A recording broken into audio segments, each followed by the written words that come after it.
Hi friends, welcome to my channel. So আজি মই SSCGD first running start কৰিলো। আজি বহুত কষ্ট হল। 8 পাক মাৰিছো 3200 মিটাৰ।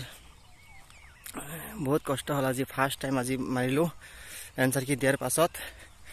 তো আপোনালোকৰ মাৰ্ক কিমান আছে আপোনালোকে কমেন্ট কৰিব। মোৰ মাৰ্ক HC হয়, মই 91 পাইছো বৰা ডিস্ট্ৰিক্টৰ পৰা।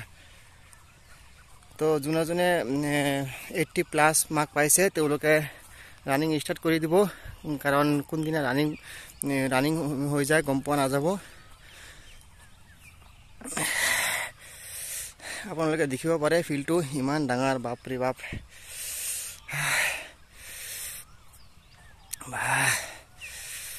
আৰু ৰাতিপুৱা উঠিবই মন নাযায়, ইমান বাপৰে বাপ। আজি বহুত দিন কষ্ট কৰি উঠিলো। তো তোমালোকে ৰান স্টাৰ্ট কৰি দিব, কাৰণ যোৱাবাৰ মেডিকেল আৰু ফিজিকেল একলগত হৈছে। তো এবাৰ এনেকুৱা নহ'ব পাৰে, মানে যিকোনো প্ৰকাৰে হ'ব পাৰে। তো তোমালোকে যিকোনো প্ৰকাৰে তোমালোকে ৰেডি থাকিবা, কাৰণ 5 কিলোমিটাৰ ৰানটো ইমান মানে ইজিও নহয়, মানে ইমান হাৰ্ডো নহয়, মানে প্ৰেক্টিচ কৰি থাকিলে মানে হৈ যায়।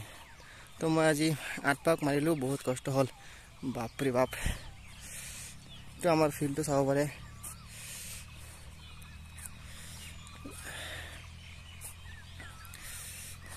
এইটো চাব আপোনালোকে, আমাৰ ফিল্ডটো আজি মানুহেই নাই। আমাৰ এইফালে SSCGD মানুহ ইমান পাছ কৰা নাই এইবাৰ। যোৱাবাৰ বহুত 9-10টা মান পাইছিল, এইবাৰ পোৱাই নাই, সেইকাৰণে মানে ফিল্ডত মানুহ নাই। যোৱাবাৰ ময়ো মানে 2 নম্বৰৰ কাৰণে ৰখি গ'লো। তো এইবাৰ চাম কি হয়, নমিনেশ্যনত কি হয়, কমে না বাঢ়ে।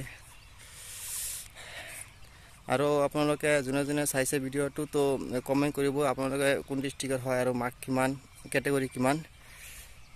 পাছত আমি আৰু ডিছকাশ্যন কৰিম। আমি আৰু ইয়াতে ডেইলি মানে ৰানিঙৰ যিটো ৰানিং কৰাৰ পাছত মানে ব্লগটো হয়, এইটো আমি দি দিম। মোৰ টাইমিং কিমান লাগি আছে আৰু আপোনালোকৰ কিমান টাইমিং লাগি আছে আপোনালোকে কমেণ্টত লিখিব।